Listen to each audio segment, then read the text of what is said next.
Hello friends, welcome to study master. मैं हूं आपका फ्रेंड जीएस राय। फ्रेंड्स, ये हमारा जो नेक्स्ट लेक्चर है, मैंने आपको बताया था कि नेक्स्ट लेक्चर हम जलवायु करेंगे, क्लाइमेट। तो ये जियोग्राफी का हमारा नेक्स्ट लेक्चर है। इससे पहले हमारे जो 22 और 23 लेक्चर्स हो चुके हैं। तो जिन्होंने पुराने लेक्चर्स नहीं देखे, डिस्क्रिप्शन बॉक्स में लिंक दिया गया, वहां से लिंक पे क्लिक करके पुराने लेक्चर्स भी जरूर देख लीजिए, उससे आपको जरूर बेनिफिट होगा। और पेड स्टडी मटेरियल के लिए आप लोग हमारे व्हाट्सएप नंबर 9896160956 पर कॉन्टैक्ट कर सकते हैं, व्हाट्सएप कर सकते हैं, कॉल मैसेज करके भी पता कर सकते हैं। आप लोग हरियाणा सिविल सर्विसेज, यूपीपीसीएस किसी भी एग्जाम की तैयारी कर रहे हैं या फिर आप यूपीएससी की प्रिपरेशन कर रहे हैं, तो आपको जो स्टडी मटेरियल अवेलेबल हो जाएगा। कुछ फीस रहेगी, वो आपको पे करनी पड़ेगी। चलिए क्वेश्चन करते हैं आज के। फर्स्ट क्वेश्चन देखिए, भारतीय मानसून का पूर्वानुमान करते समय कभी कभी समाचारों में उल्लेखित Indian ocean dipole IOD Indian ocean dipole के संदर्भ में निम्नलिखित कथनों में से कौन से कथन सही हैं? तो इंडियन ओशियन डाइपोल होता क्या है? तो इंडियन ओशियन डाइपोल को भारतीय नीनो भी कहा जाता है। इंडियन ओशियन डाइपोल का दूसरा नाम भारतीय नीनो भी है। और इंडियन ओशियन डाइपोल होता क्या है?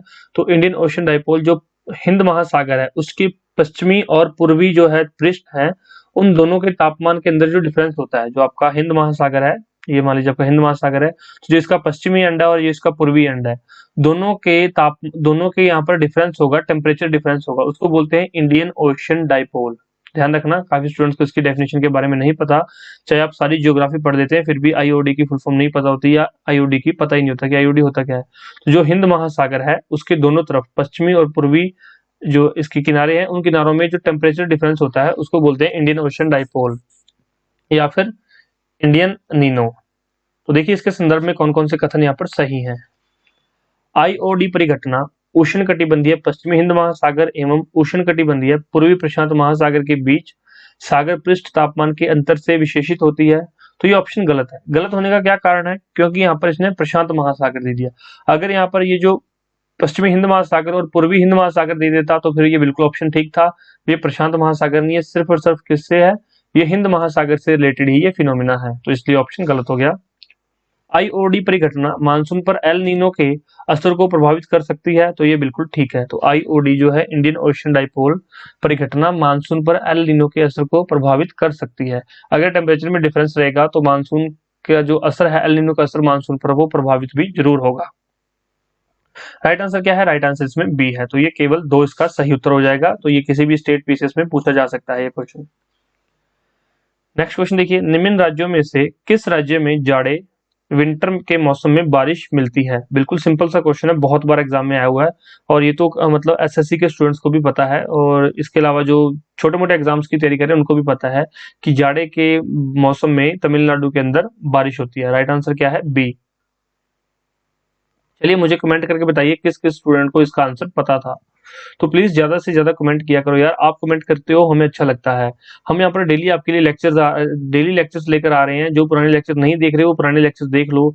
मान लो मेरे लेक्चर से अगर किसी 2 स्टूडेंट को भी फायदा हो रहा हो तो मैं 2 स्टूडेंट्स के लिए भी लेक्चर बनाऊंगा। तो आपकी जिम्मेवारी बनती है, जो लोग इस वीडियो को देख रहे हैं प्लीज इसको लाइक और शेयर जरूर कर दिया करो, ताकि दूसरे स्टूडेंट्स तक ये पहुंच जाए और इस वीडियो बनाने का फायदा हो जाए स्टूडेंट्स, तो उनको ये मिल जाए और उन तक मेरा मकसद भी थोड़ा कामयाब हो जाए कि स्टूडेंट का फायदा हो रहा है। मानसून का निवर्तन इंगित क्या करता है? साफ आकाश, बंगाल की खाड़ी में अधिक दाब परिस्थिति से, या स्थल तापमान के बढ़ने से? तो मानसून का निवर्तन क्या इंगित करता है? तो 3 ऑप्शन आपको दे रखे हैं, देखिए। तो साफ आकाश से भी करता है, बंगाल की खाड़ी में अधिक दबाव की परिस्थिति, और स्थल तापमान के बढ़ने से। तो सही उत्तर क्या है? सी इसका सही उत्तर है।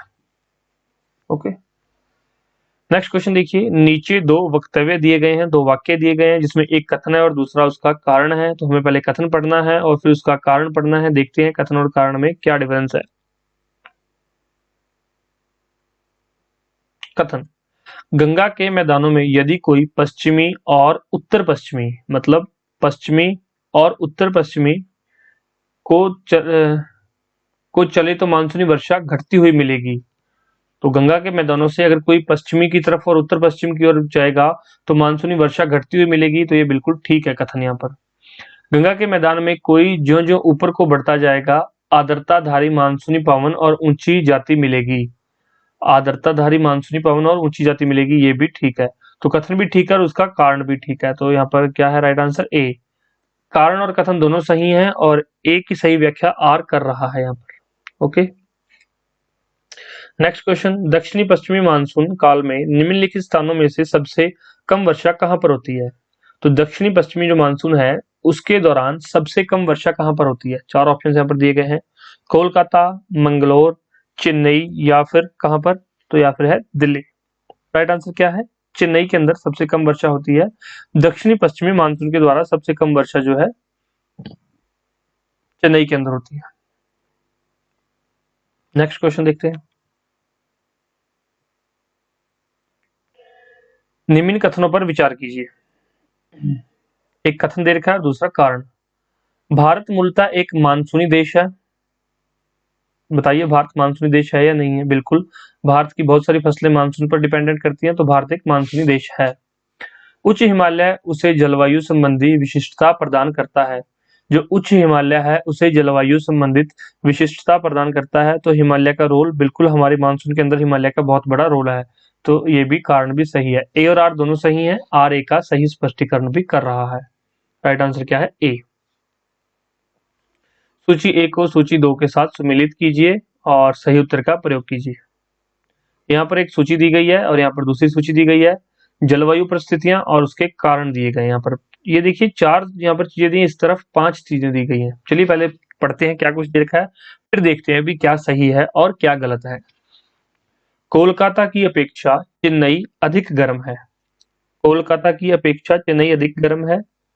देखिए नेक्स्ट, हिमालय में हिमपात, पश्चिम बंगाल से पंजाब की ओर आते आते वर्षा कम हो जाती है।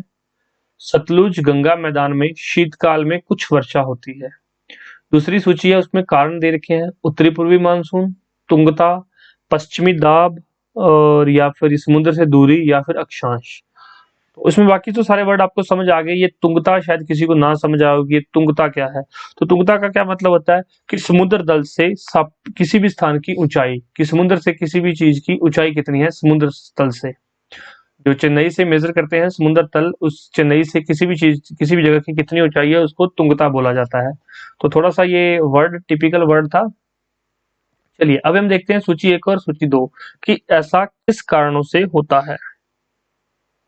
तो यहाँ पर क्या है, सही उत्तर का चयन करना है कि सही यहाँ पर कौन सा दे रखा है। ओके, तो एक बार इसको फिर से पढ़ना पड़ेगा। कोलकाता की अपेक्षा चेन्नई अधिक गर्म है। अब देखिए कोलकाता कहां पर है? वेस्ट बंगाल में। और उसका कारण उत्तरी पूर्वी मानसून है, तो ये बिल्कुल भी उसका कारण उत्तरी पूर्वी मानसून नहीं है। इसका कारण दूसरी मानसून है, दक्षिणी पश्चिमी मानसून है। ठीक है, इसका कारण दक्षिणी पश्चिमी मानसून है, तो ये गलत है, हमें सही उत्तर चुनना है। हिमालय में हिमपात तुंगता के कारण होता है, तो हिमालय में हिमपात जो है तुंगता के कारण नहीं होता है। ये ऊंचाई के कारण होता है कि किसी जगह की समुद्र से ऊंचाई नहीं है, कोई जगह ऊंचाई है, जितनी ज्यादा ऊंचाई पे जाएंगे उस हिसाब से यहाँ पर जो है हिमपात होता है। पश्चिम बंगाल से पंजाब की ओर आते हुए वर्षा कम हो जाती है, ऐसा क्यों कारण होता है? ऐसा पश्चिमी दाब के कारण होता है। बिल्कुल, वेस्ट बंगाल से जब पंजाब की तरफ आते हैं तो वर्षा कम हो जाती है, तो ऐसा पश्चिमी दाब के कारण होता है, वेस्टर्न प्रेशर के कारण होता है। तो ये इसका राइट आंसर क्या है? सी इसका सही उत्तर है। ये थोड़ा सा टफ क्वेश्चन माना जाएगा। क्यों टफ माना जाएगा? क्योंकि इसको पढ़ने में थोड़ा समय लग रहा है, मुझे भी थोड़ा समय लग रहा है क्वेश्चन को समझने में, क्वेश्चन का जो ये पूछना क्या चाह रहा है, तो वो थोड़ा समय लग गया। तो ये ध्यान रखना इस बात का। और यहाँ पर जो है, सॉरी, ये क्वेश्चन मेरे हिसाब से ये कुछ और ही पूछना चाह रहा है क्वेश्चन, क्योंकि मैं इसको थोड़ा सा ना रफ करता हूँ यहाँ पर। सॉरी, ये क्वेश्चन थोड़ा एक्स्ट्रा टाइम ले रहा है। मैं इसके कुछ ऑप्शन नीचे दिए गए हैं, यहाँ पर ये ऑप्शन इसके सही नहीं हो पाएंगे। चलिए मैं फिर से इस क्वेश्चन को पढ़ देता हूँ आपके लिए। यहाँ पर एक सूची दे रखी है और एक सूची 2 दे रखी है। इन सूचियों से रिलेटेड नीचे कुछ ऑप्शन दिए गए हैं, ये यहाँ पर एक ऑप्शन दिए गए हैं। हमें देखना है कि कौन से ऑप्शन यहाँ पर सही है, कि किसके लिए कौन सा कारण यहाँ पर सही रहता है। तो कोलकाता की अपेक्षा चेन्नई अधिक गर्म है, तो ऐसा क्यों हो रहा है? कोलकाता की अपेक्षा चेन्नई अधिक गर्म है। तो अब देखिए कि चेन्नई तो तमिलनाडु के अंदर है, ये साउथर्न इंडिया में है, और दूसरा जो वेस्ट बंगाल है, कोलकाता है, वो नॉर्थ ईस्ट की साइड पड़ जाता है। तो ऐसा क्यों हो सकता है? उनका उत्तरी पूर्वी मानसून, तुंगता, पश्चिमी दाब, समुद्र से दूरी या फिर अक्षांश। तो दोनों के अक्षांशों में काफी डिफरेंस है, तो इसका कारण कौन सा है? पांचवा, अक्षांश। ठीक है, ऐसा अक्षांश के कारण है। हिमालय में हिमपात। हिमालय में हिमपात तुंगता के कारण समुद्र से ऊंचाई जितनी रहेगी, जितना ज्यादा समुद्र से ऊंचा होगा उतनी ही चोटी ऊपर जाएगी, जितनी चोटी ऊपर जाएगी उतना ही हिमपात, बर्फ ज्यादा गिरेगी। तो हिमालय में हिमपात तुंगता के कारण होता है, तुंगता मैं आपको बता चुका हूँ। नेक्स्ट देखिए, पश्चिम बंगाल से पंजाब की ओर आते आते वर्षा कम हो जाती है। पश्चिम बंगाल से पंजाब की ओर आते आते वर्षा कम हो जाती है क्योंकि पश्चिम बंगाल समुद्र के नजदीक है और पंजाब जो समुद्र से काफी दूर है, ऐसा इसलिए होता है। तो समुद्र से दूरी इसका सही उत्तर हो जाएगा। नेक्स्ट है, सतलुज गंगा मैदान में शीतकाल में कुछ वर्षा होती है। सतलुज गंगा मैदान में शीतकाल के अंदर कुछ ही वर्षा होती है। तो ऐसा क्यों होता है? ऐसा पश्चिमी दाब के कारण होता है।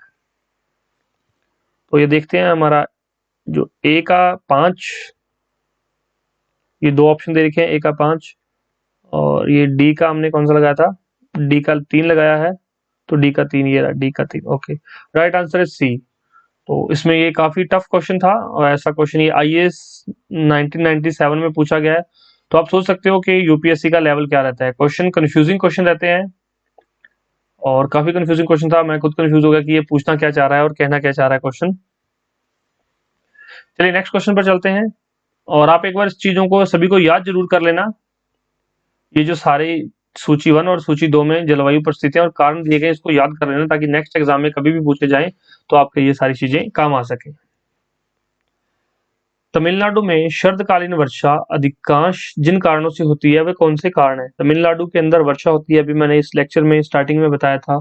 तो ऐसा क्यों होता है? तमिलनाडु के अंदर अधिकांश वर्षा उत्तरी पूर्वी मानसून के कारण होती है।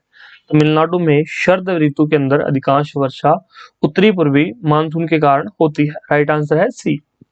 नेक्स्ट क्वेश्चन देखिए,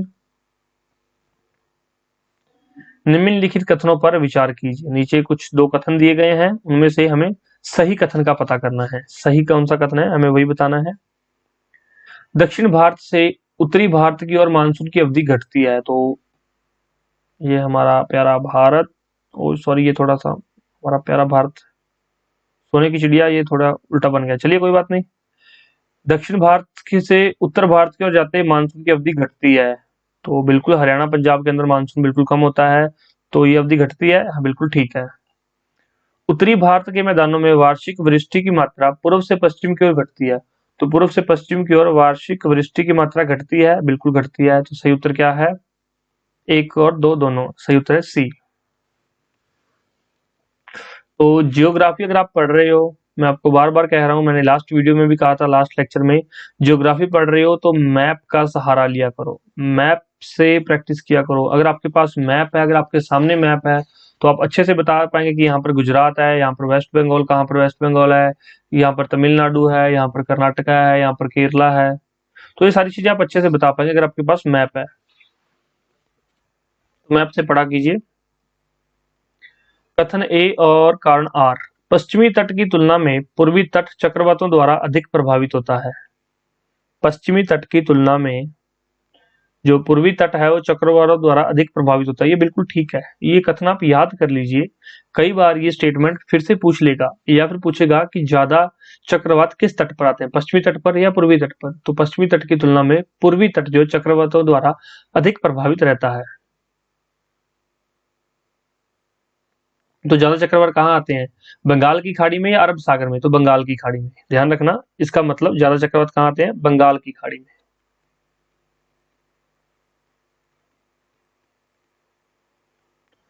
भारत का पूर्वी तट उत्तर पूर्वी व्यापारिक हवाओं की मेखला में पड़ता है। तो भारत का जो पूर्वी तट है वो उत्तर पूर्वी व्यापारिक हवाओं की मेखला में पड़ता है। ये भी बिल्कुल ठीक है, लेकिन इसका इससे कुछ लेना देना नहीं है। कथन और कारण का ए और आर दोनों सही हैं, लेकिन आर ए की सही व्याख्या नहीं करता है। तो राइट आंसर क्या है? बी। ये यूपी पीसीएस में पूछा गया क्वेश्चन है। अमृतसर एवं शिमला लगभग एक ही अक्षांश पर स्थित हैं। अमृतसर और शिमला लगभग एक ही अक्षांश पर स्थित हैं, अक्षांश रेखाएं, परंतु उनकी जलवायु में भिन्नता का कारण क्या है? अब बिल्कुल सिंपल सा क्वेश्चन है यार, आपको ये तो कोई भी बता सकता है कि उनकी ऊंचाई में डिफरेंस है।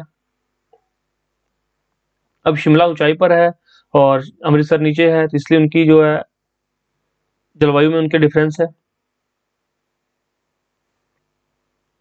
भारत की सर्वाधिक वर्षा मुख्यतः प्राप्त होती है किससे? भारत को सबसे ज्यादा जो है वर्षा किससे प्राप्त होती है? उत्तरी पूर्वी मानसून, वापस होती मानसून, दक्षिणी पश्चिमी मानसून या फिर संवहनीय वर्षा से। तो ज्यादा वर्षा किससे प्राप्त होती है? दक्षिणी पश्चिमी मानसून। नियर अबाउट 74% वर्षा जो है इससे प्राप्त होती है, दक्षिणी पश्चिमी मानसून से।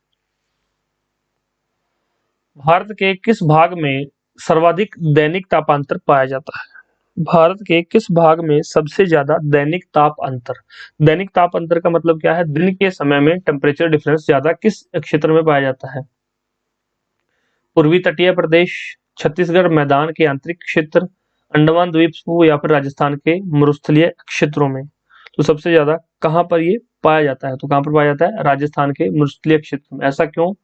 दिन के समय में रेत ज्यादा गर्म हो जाती है। दिन में जो रेत है वो जल्दी गर्म हो जाती है, बहुत गर्म हो जाती है। रात में रेत जल्दी ठंडी हो जाती है और बहुत ठंडी हो जाती है। तो दोनों का जो डिफरेंस है वो ज्यादा आ जाता है। इसलिए दैनिक तापांतर सर्वाधिक कहां पर होता है? राजस्थान के मरुस्थलीय क्षेत्र में। मानसून शब्द की व्युत्पत्ति हुई थी कहां से? मानसून शब्द की व्युत्पत्ति किस शब्द से हुई थी? अरबी शब्द से हुई थी। मानसूनी शब्द की व्युत्पत्ति अरबी शब्द से हुई है। भारत के किस राज्य में मानसून का आगमन सबसे पहले होता है? भारत के किस राज्य में मानसून का आगमन सबसे पहले होता है? राइट आंसर क्या है? केरल। भारत के केरल राज्य में मानसून का आगमन सबसे पहले होता है। कहां पर? केरल। याद रखेंगे इसको। उत्तर पूर्वी मानसून में सबसे अधिक वर्षा प्राप्त करने वाला राज्य है। उत्तर पूर्वी, ध्यान रखना, नॉर्थ ईस्ट मानसून की बात हो रही है। उत्तर पूर्वी मानसून में सबसे अधिक वर्षा प्राप्त करने वाला राज्य कौन सा है? असम, पश्चिम बंगाल, तमिलनाडु या फिर ओडिशा। कौन सा राज्य है? तमिलनाडु। नेक्स्ट क्वेश्चन देखिए। आम्र वर्षा, मैंगो शावर संबंधित है किस चीज से? आमों की बौछार से, आम का टपकना, बिहार एवं बंगाल में मार्च अप्रैल में होने वाली वर्षा या फिर आम की फसल से संबंधित है। तो आम्र वर्षा क्या होती है? ये आम की फसल से संबंधित है। जो एक मैं आपको जो पढ़ा रहा था, जो मैंने आपको लेक्चर्स दिए थे, तो लेक्चर्स में मैंने आपको बताया था कि कुछ बारिश होती है केरल और एक जगह पे कुछ बारिश होती है, तो वहां पर क्या होता है? वो आम्र वर्षा कहलाई जाती है। क्यों? क्योंकि वो वर्षा आम की फसल के लिए फायदेमंद रहती है। चेरापूंजी अवस्थित है। चेरापूंजी कहां पर अवस्थित है? असम राज्य में, मेघालय राज्य में, मणिपुर या फिर मिजोरम। बिल्कुल सिंपल सा क्वेश्चन है, आप इसका आंसर देंगे मुझे और आप लोग कमेंट करके बताएंगे कि चेरापूंजी किस राज्य के अंदर है। चार ऑप्शन आपको दिए गए हैं, तो इसका आप लोग आंसर दीजिए मुझे। भारत में ग्रीष्मकालीन मानसून के प्रवाह की सामान्य दिशा कौन सी है? भारत में ग्रीष्मकालीन समर जो है मानसून है, उसके प्रवाह की सामान्य दिशा कौन सी है? दक्षिण से उत्तर, दक्षिण पश्चिम से उत्तर दक्षिण। तो आप मैप पे देख लिया करो कि कौन सी लैंग्वेज किस दिशा की बात हो रही है। दक्षिण पश्चिम से उत्तर पश्चिम। राइट आंसर क्या है? राइट आंसर दक्षिण पश्चिम से उत्तर पश्चिम। Right answer D. निम्नलिखित में से कौन सा एक सबसे सूखा स्थान है? निम्नलिखित में से कौन सा एक सबसे सूखा स्थान है जहां पर बारिश बहुत कम होती है? तो वो कौन सा है? वो है लेह। लेह में बारिश कम होती है लेकिन बर्फ पड़ती है। बर्फ क्यों पड़ती है? ऊंचाई के कारण। लेकिन वहां यहाँ पर बारिश नहीं पहुंचती है, यहाँ पर मानसून नहीं पहुंचता, इसलिए सबसे सूखा स्थान है। मुंबई में बहुत बारिश होती है, दिल्ली में थोड़ी कम होती है, बेंगलुरु में बहुत बारिश होती है और दिल्ली में थोड़ी कम होती है, लेह में बिल्कुल कम बारिश होती है। यहाँ पर मानसून नहीं पहुंचता और बर्फबारी जरूर होती है। तो ये थे हमारे कुछ क्वेश्चन जलवायु से रिलेटेड। मैंने आपको कहा था कि नेक्स्ट लेक्चर हम जलवायु पे करेंगे। अब नेक्स्ट जो हमारा लेक्चर रहेगा वो रहेगा मृदा सॉइल से रिलेटेड। सॉइल संबंधी जितने भी इंपॉर्टेंट क्वेश्चन रहेंगे वो हम एक ही लेक्चर के अंदर डिस्कस करेंगे। और डेली आपको 8:30 बजे मॉर्निंग में लेक्चर मिल जाता है। ये लेक्चर आपको अगर आप यूपीएससी के लिए प्रिपरेशन कर रहे हैं तो भी फायदेमंद है। UP PCS, Rajasthan PCS, Haryana civil services, किसी भी एग्जाम की आप लोग प्रिपरेशन कर रहे हैं तो प्रीलिम्स के लिए आपको सारे क्वेश्चन इसमें कवर करवाए जाएंगे। डेली लेक्चर देखा करो। जिन्होंने पुराने लेक्चर्स नहीं देखे हैं, डिस्क्रिप्शन बॉक्स में लिंक है, वहां पर जाके आप लोग देख सकते हैं। इसके अलावा जनरल स्टडीज के आपको फ्री लेक्चर्स दिए जा रहे हैं, डिस्क्रिप्शन बॉक्स में लिंक है। जनरल स्टडीज के इंग्लिश मीडियम में भी अवेलेबल है और हिंदी मीडियम में भी अवेलेबल है, तो दोनों लेक्चर्स आप लोग देख सकते हैं। इसके अलावा स्टडी मटेरियल से रिलेटेड कोई डाउट हो तो आप हमारे फोन नंबर 9896160956 पर कॉल करके पता कर सकते हैं। टेस्ट सीरीज भी अवेलेबल है, टेस्ट सीरीज के बारे में जानकारी के लिए वो भी आप लोग हमें मैसेज कर सकते हैं, फोन कर सकते हैं। Thank you so much, take care, bye bye. God bless you all, मिलते हैं नेक्स्ट लेक्चर में। धन्यवाद।